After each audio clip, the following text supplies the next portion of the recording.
All right, so this is going to be my divisional round NFL power rankings here for the 2023-2024 season. So let's get started.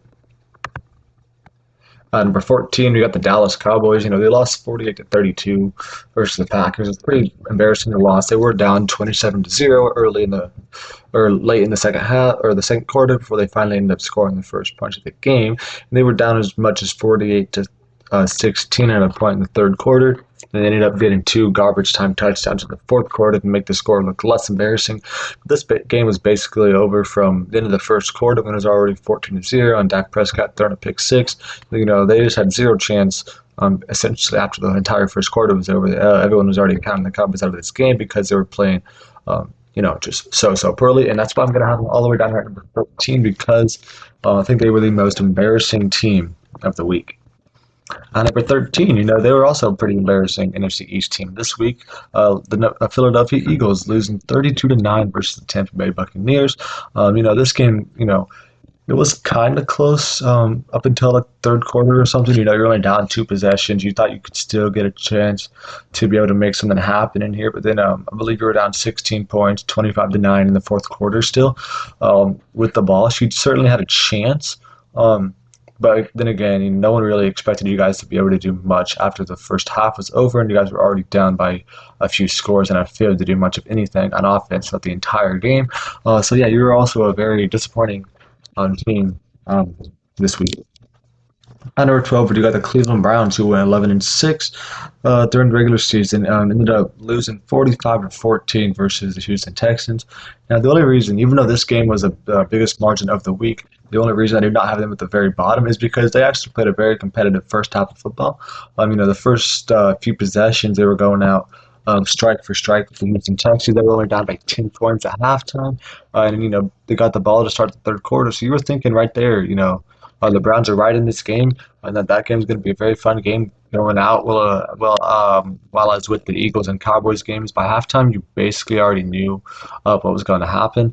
In this Browns game, we didn't completely know that because they were only down by just a few 10 points, and then Flacco did end up throwing two pick sixes, which basically put the game away. But they played a very competitive game of football for the first half, at least, which is better than what the Cowboys and Eagles can say. On number 11, we're going to have the Pittsburgh Steelers, who lost 31 to 17. No one really gave the Steelers any chance going into this game. Well, deservedly so. They didn't put up that much of a fight, but they actually had a close, one of the closest margins of the week. They had the second closest margin of any game this week at a 14-point game, which is kind of sad to say because none of these playoff games were all that interesting because most of them were just complete blowouts. This game wasn't a complete blowout. They got down, I believe, two scores early, and they kept it right there at the two-score game. So it's like, the whole entire game, you're still down by two possessions. You're not really feeling a whole lot of confidence in your team to be able to come back, but you certainly gave yourself a realistic-ish shot to potentially get a fourth quarter comeback, still only being down two possessions throughout the entirety of that game. So overall, not a very bad game for the Steelers, about what we expected from them. So they didn't really disappoint at all like the other three teams below did.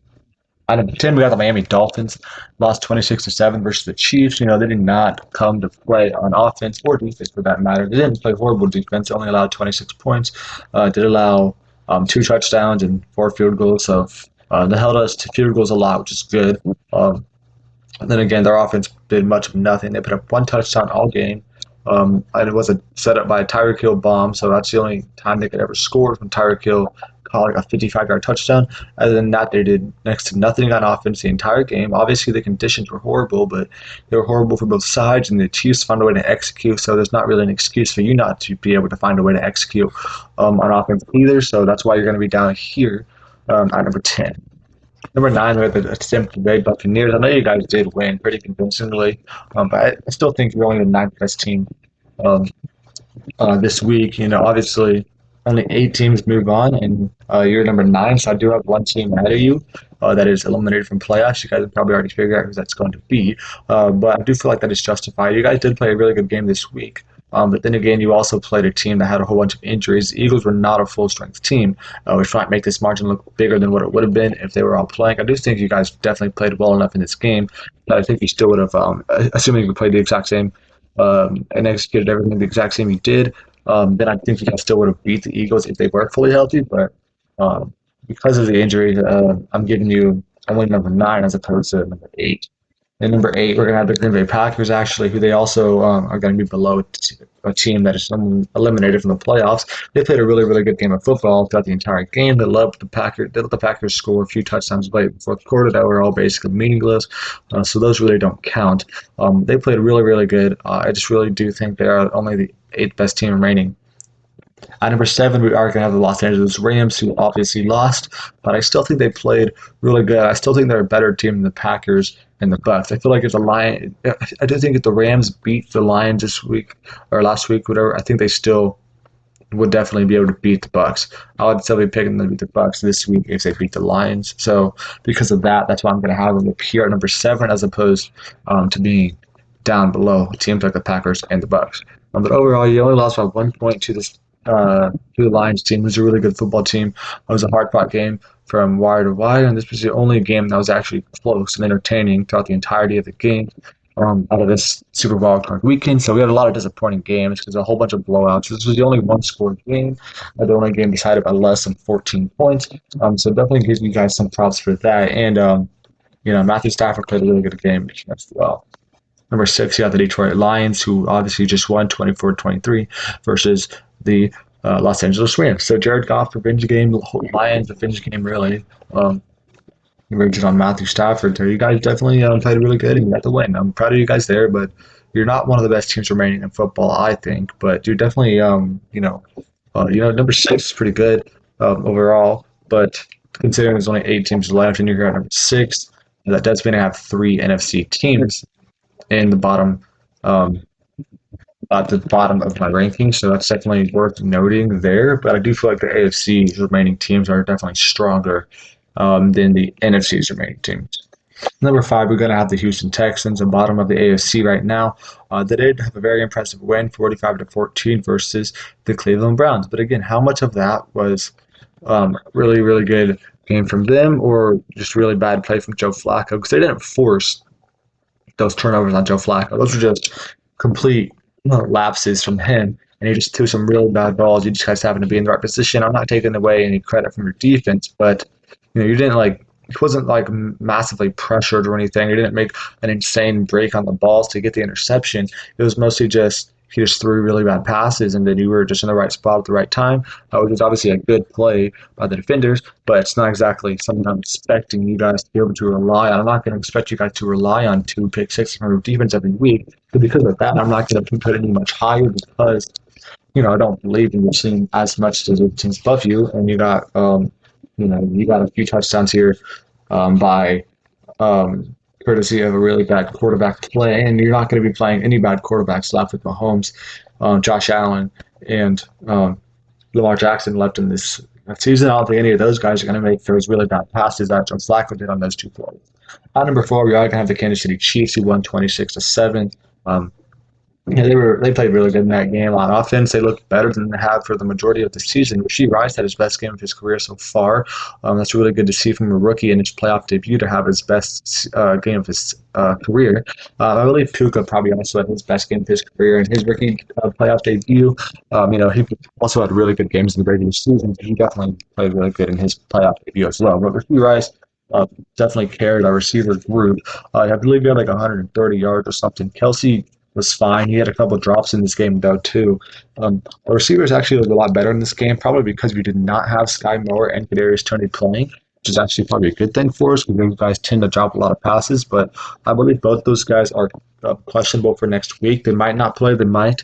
I would like to see them be active at least because I do believe in Kadarius Toney's playmaking ability, mostly out of the backfield with some jet sweep type stuff because he cannot catch a ball, but he's definitely a dynamic playmaker. And either one of them is a decent punt returner as well, or a kick returner for that matter. So I do think they are valuable assets to our team, just not necessarily as wide receivers.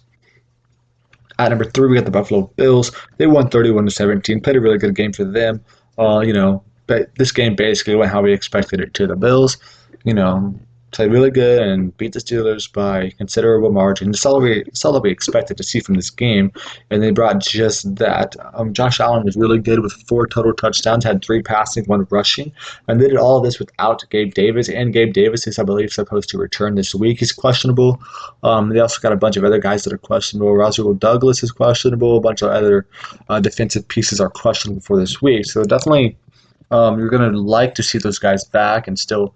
Roswell Douglas and a couple of the other guys were dudes that have played on this last playoff game and now they're questionable. So you're going to want those guys to keep playing, obviously. You're going to want Gabe Davis to be back. That'll definitely give you a better shot here against the Kansas City Chiefs. But as of right now, I do think you're going to be ahead of the Chiefs right now in the power rankings. So it's a good spot to be in. You're definitely going to want those guys back for that game, though. Number 2, we're going to keep the top 2 teams just how we were. Baltimore Ravens at number 2. Obviously had a bye week. They did cut Melvin Gordon this week. Doesn't really matter too much because they got Dalvin Cook basically as his replacement. I feel like Dalvin Cook's at least better than Melvin Gordon. So yeah, number 1, we got the 49ers. Don't got anything to say about them here. They do got to play the 7 seed Green Bay Packers, which the Niners have a tendency to end the Packers season in the playoffs. So I definitely would expect that to happen again. And then here are my game picks. There's only 4 games. My wild card record was only 2-4, not great there. I only hit on the Chiefs and Bills, so that was not a great week for me. But also a lot of those games did not go how the general public perspective expected to happen. So I'm not really too upset about that. But for this week, we're gonna have the Ravens over the Texans. Ravens have looked absolutely dominant. I think they do in CJ Stroud's season here. It would be a very cool story to see a rookie quarterback go to the AFC Championship game. I just don't think it's going to happen against this elite Ravens team.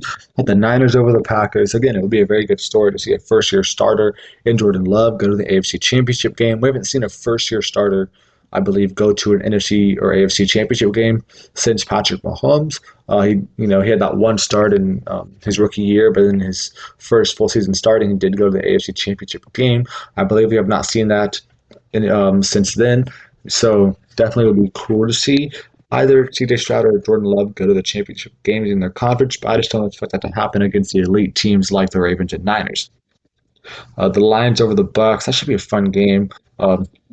I just do really think the Lions are the better team. The Bucks played really good in that game. Baker played really good in that game.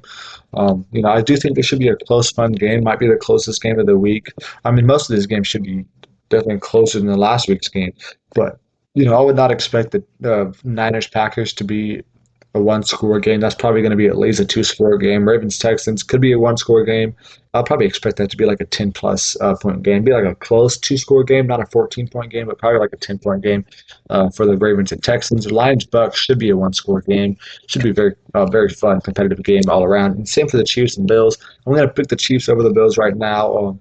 I think they both played really, really good last week. The Bills do have some injury issues they got to deal with. The Chiefs don't really have that. They have Sky Moore and Kadarius Toney are questionable, but they also did not play last week anyways, so it's not like they're going to be losing anything there. And they do got Derek Nottie, who's questionable, but he's not a big part of their team. He's a good, solid defensive lineman rotational piece, but he's not too important if we're going to be able to be without him this week, because we do got plenty of guys like Chris Jones and George Karlaftis, and then Charles Omenihu, who actually looked really, really good last week. He looked basically like Frank Clark has been looking in the playoffs for us the last few years. Who basically took on that role, which is really good to see from him. I think this should be a very, very fun game, potentially a high-scoring game considering the history of these two teams, but it also could be like a 21 to 24 type of game, like a kind of low-scoring game considering the history of these two teams when they do play each other. But it should be a very, very fun game nonetheless. So that is what I got. Thank you for watching. Make sure to come back next week for an updated power rankings list, and make sure to update my NBA videos as well. Make sure to watch my NBA videos as well.